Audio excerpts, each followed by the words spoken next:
Marco Roos is the CEO of Color Concept, and this guy is on a mission to ungurify a particular industry. And it's about all these huge printers which basically make our world colorful, visual, and he will talk about that later. And he's been working with that for a lot of years to make sure that these printers really produce what they need to produce. And he's created a whole new system, and he's also used Ava, so maybe you can talk about that a little bit. But Marco, you are a unique company in Rotterdam. You have the biggest customers in your industry, hundreds of people and thousands of shops which use your platform. I think it's impressive that you do that from the Netherlands. You said you have hardly any customers in the Netherlands. I mean, it's just like Rotterdam is, of course, the center of the world for logistics, but also for digital recipes for printers. So talk to your story to us. Thank you, Vincent. Thank you.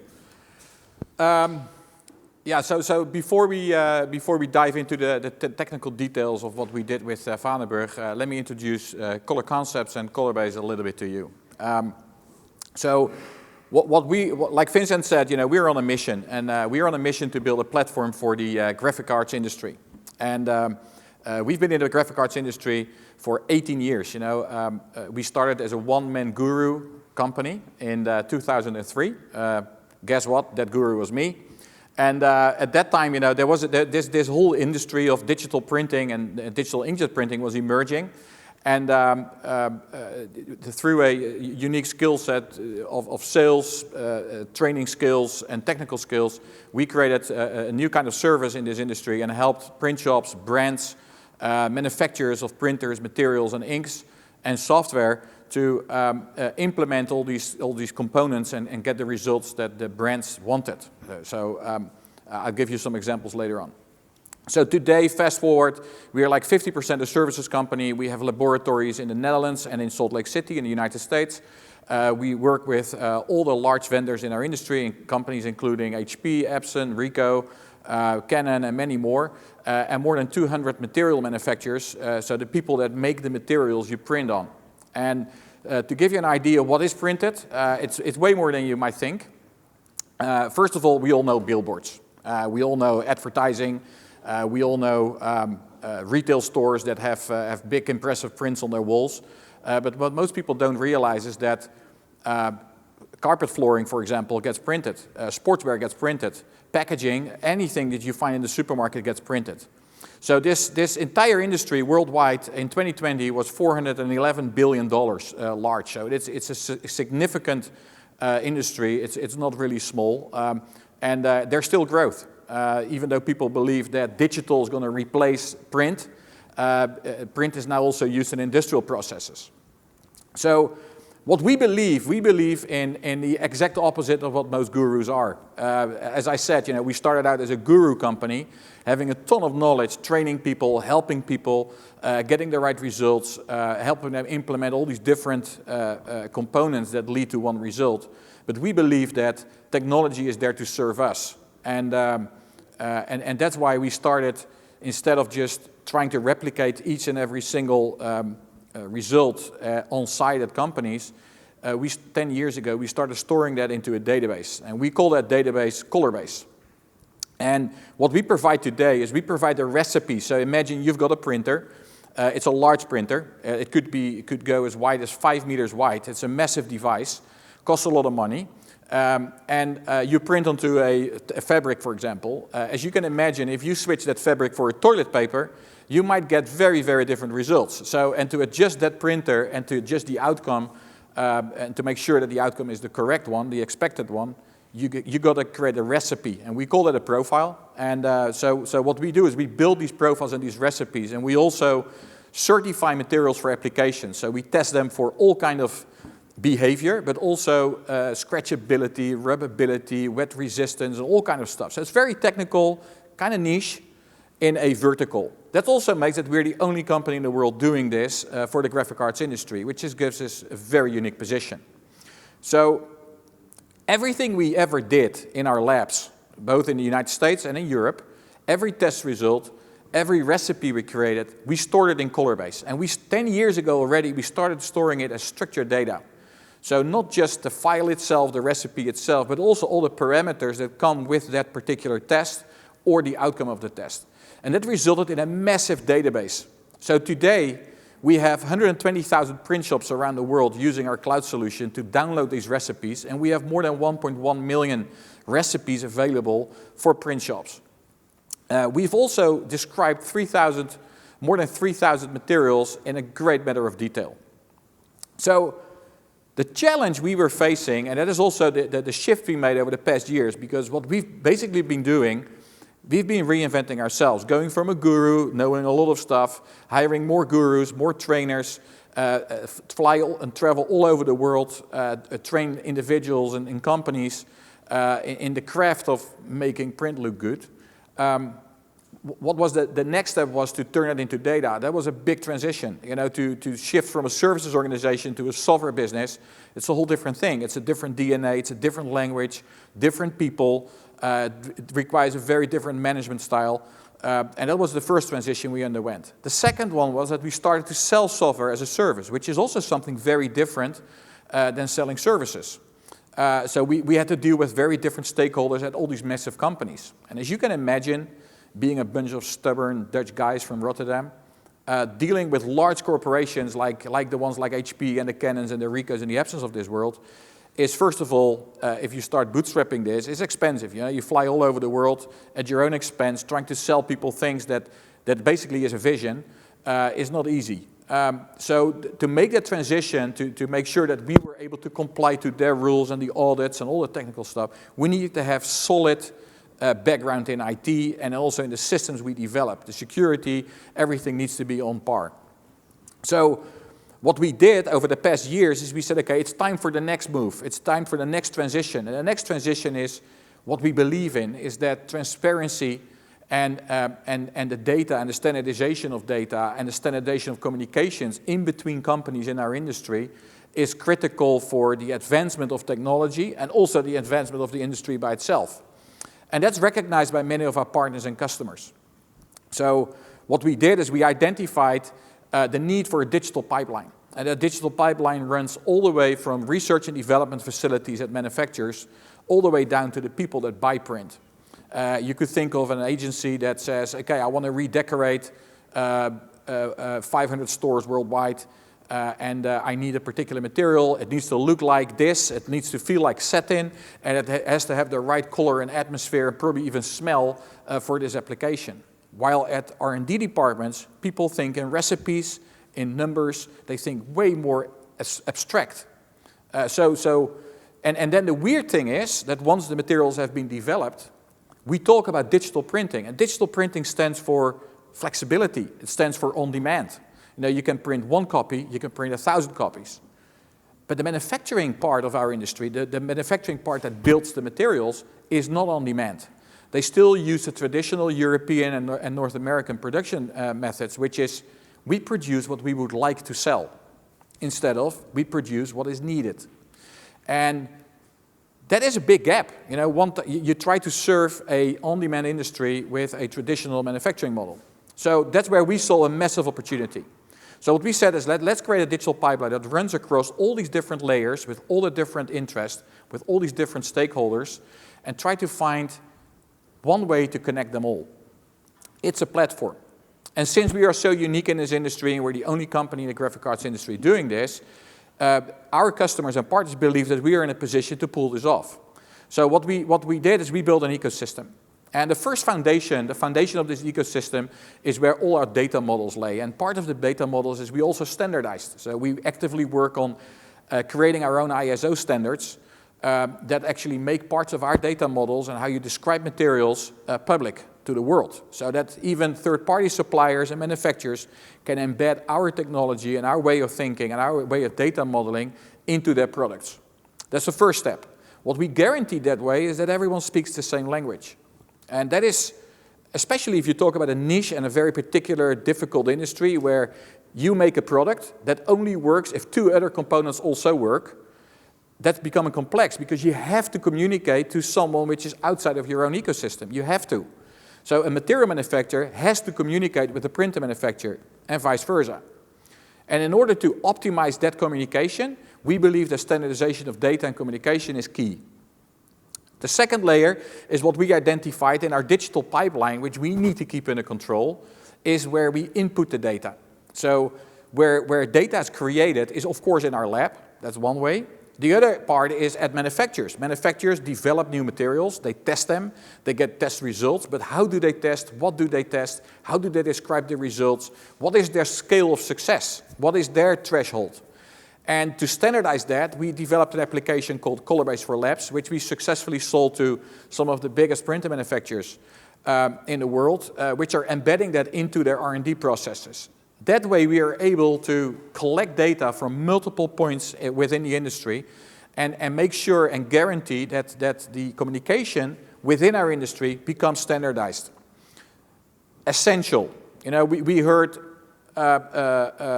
Louisa from Google talk about it as well. You know, if you have platforms and you connect platforms, you connect industries, you talk a lot more about islands that get interconnected through bridges instead of one big peninsula that probably has a single bridge.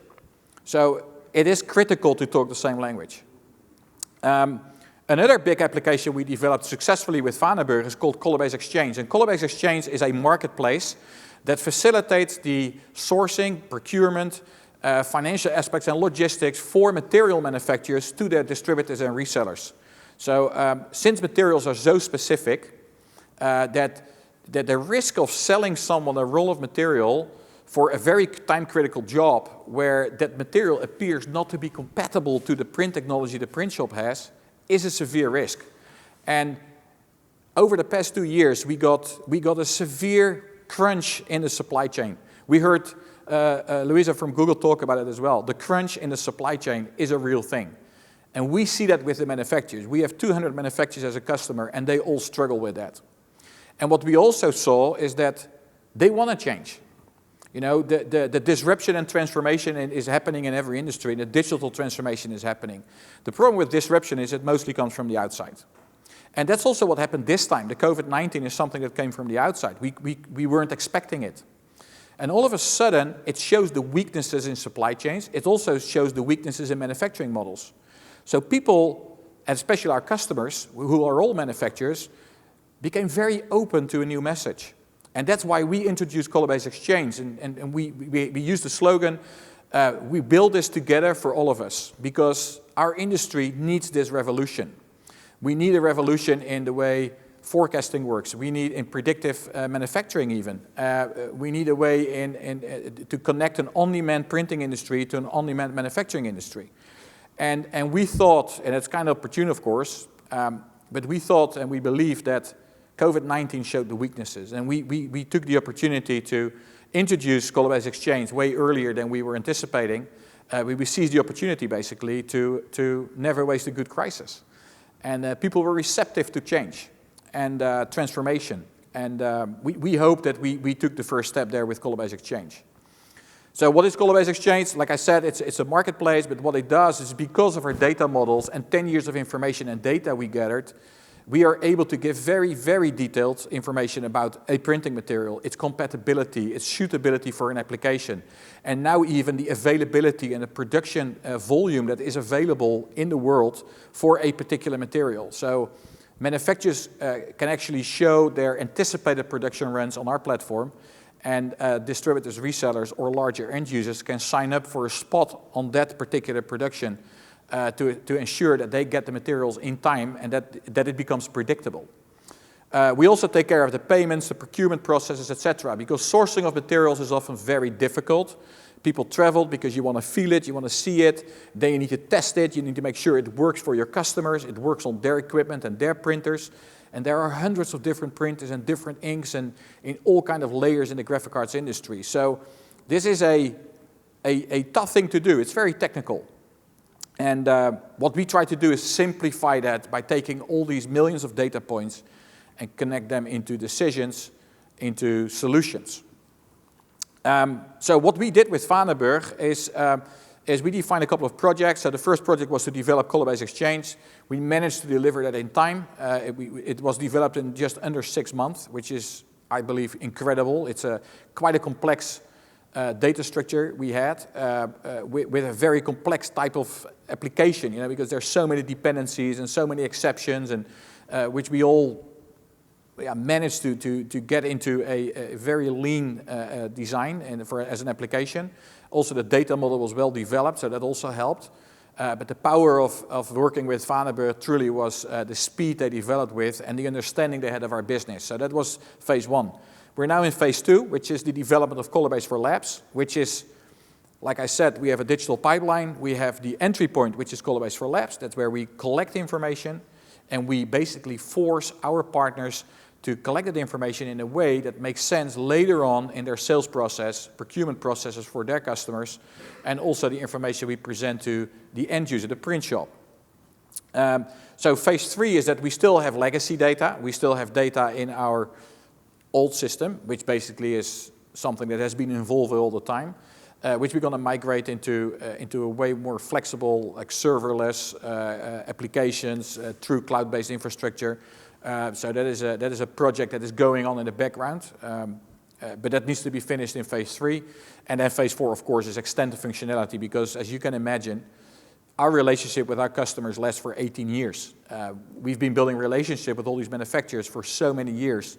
They know us really well, and since we are a unique company, they tend to at least listen to what we bring to the table, and that gives us the opportunity to introduce new ideas and new visions and different angles, and that triggered a lot of creativity with our customers. So we got a huge list of feature requests and applications they would like to build on top of our platform. So some screenshots of what we developed. This is what we call the marketplace. This is where people can pick materials, search materials, find materials based on the application they use. They're looking for a particular material that can do a particular thing. This is where you find it. You can then place your order, reserve your spot on the production run, or place an order out of stock. And we do that for more than 100 manufacturers combined. So already we are onboarding manufacturers as we speak, and we basically standardize the way anyone in the world buys materials. And that is a daunting task usually, but since we know everyone already, and this is a true need, it became pretty easy. So I'm seeing lots of fingers here, so I'm running out of time, as expected. So let me go to the conclusion, which is what we learned. We learned many things.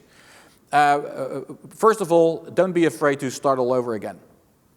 That sounds massive. If you're a software business and you have to decide to throw away everything you've got, but take all these lessons, take the legacy, learn from it, design a new system, and dare to start from scratch. Also, stay focused on what you're good at, and that's also what we did. We have product managers, we have product owners, we have data modelers, color scientists on our team. That is all the domain knowledge we own and we have. And working with Vandenberg, who is a true partner instead of just an outsourcing partner, is a true partner that knows way more about cloud infrastructure, software development than we would ever do. You talk about a true partnership. So if you talk Colorbase and Vandenberg, the why, we used to work with external software partners in the past. And what we basically did is we managed a remote team ourselves. That's basically what it was. With Vandenberg, the biggest difference for us is that Vandenberg is a true partner. They manage themselves way better than we could ever do because of their experience and their background. We went from Amazon Web Services to Google Cloud, which was a big step for us to take, but brought us significant advantages. Especially if you listen to the presentation earlier today of Google itself, it shows their commitment to developing technologies and a platform for their partners to use to speed up business processes. In the end, that's what we do. We don't want to develop IT. We want to develop solutions. We want to do business. And we believe that IT should be a service that helps us to become successful in business and not the other way around. So that is what we truly find with Google as a partner. Also, we went from engineering software to developing business applications. That's a big difference, very big difference.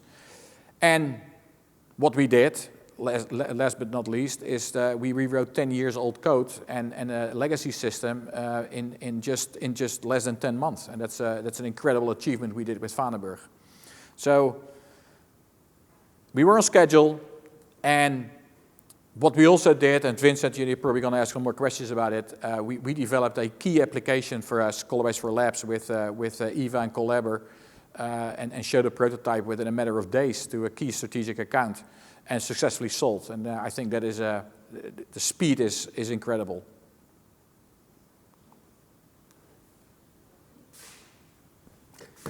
Well, Marco, thank you very much. That was an incredible journey which you had. And to basically, I mean, it sounded like you are a very technical company. Very smart people. You've built software yourself. You've done everything. You are already on Amazon. And then you make all these changes. You go to Google. You build it in 10 months. You build all the new application. Where did you get the courage to say, I have to throw away stuff. I have to start from scratch, because that's really hard for a manager to do. Yeah, but I think for me it was really easy because I'm not a manager. No, you're a CEO and an entrepreneur and blah. Yes, yeah, yes. And I believe in a vision, you know, and I believe that this vision of taking a complex industry that takes 3 or 4 components to build one product is happening everywhere in the world. So this is not new, and standardization is always a problem everywhere. And that is the first thing we did. So the development of software for us, it's a tool to achieve our goal. Mm-hmm. Our mission is not to be a software company per se. No, software is a tool. Exactly. We change the world. But that's still, what we believe. Software is deep into everything. And of course. People love what they've built, and they also are scared to give it up. I mean... Yeah, but it's the same with a human being, you know. We all have blood in our veins. No one talks about blood. Everyone talks about how you are. Mm-hmm. And it's the same with businesses. So what we see a lot is, like I said, we have 200 manufacturers as a customer. Yeah. They're manufacturing industries. Some huge companies. I mean, huge HP, company. Epson, Avery Dennison, 3M. Yeah. You know, they're big companies. Everybody is on that database of these million recipes and these 4,400 materials, and you have hundreds of thousands of people. You're really a unique digital hub. Yes, but what we see... And to rebuild that, I'm just trying to see, where was the moment that you said, oh my God, I'm going to do this? Because of what we saw with our customers. Mm. So what we saw with our customers is that that when Uber introduced their app, did taxi companies see that coming? For sure. Does Uber own a single car? No, they don't. So they were disruptive. Mm-hmm. They disrupted a Stone Age old industry. And weren't those companies too small or whatever, or did they have too less money to react? No, they were like deer in a headlight, because their culture, their corporate culture, the way the company is built, and the fact that their business processes are dictated by IT, mm-hmm. prevented them from change. And that is what is the real problem in many manufacturing industries. Yeah. But when you say it now in a rational way, and I totally agree with you, I'm just more asking you from a personal point of view, where are you never afraid to go to that next step? Because I've done it myself. I've thrown away code. And especially also not only throwing away code, but going to a different platform, and then believing that Vandenberg will be able to create an application like that, you know, during COVID, which, I mean, I guess it was a beautiful, you never spoiled a good crisis. This was a beautiful crisis which allowed you to build this kind of platform. Mm-hmm. Did you think you were betting your company on this change? No, not a single second. Yeah, but first of all, you're as good as the last thing you did. Uh-huh. So we would have become exactly the same as many of our paralyzed customers. Uh-huh. You know, that is the first thing. Or any company in the world that is subject to disruption. You know, we would have been the same. And we can call ourselves innovative, and we can call ourselves quick and agile and everything. But do you really have that culture? Do you really have the guts to be agile?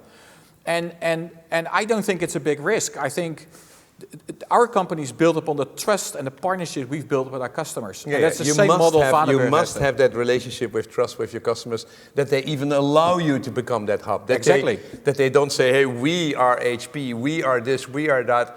You're now a hub for the whole industry. That's amazing. In Dutch, we've got an expression, since you're Dutch, you know, you're often too scared. Je bent vaak te bang. You're often too scared. And that is, I think, with many companies, they are so afraid of all the consequences. They start thinking trains that never end, and they never take decisions, and that's what paralyzes businesses. You've done that. That's great. Question from Madharu in the chat. What was the biggest win of this whole transformation?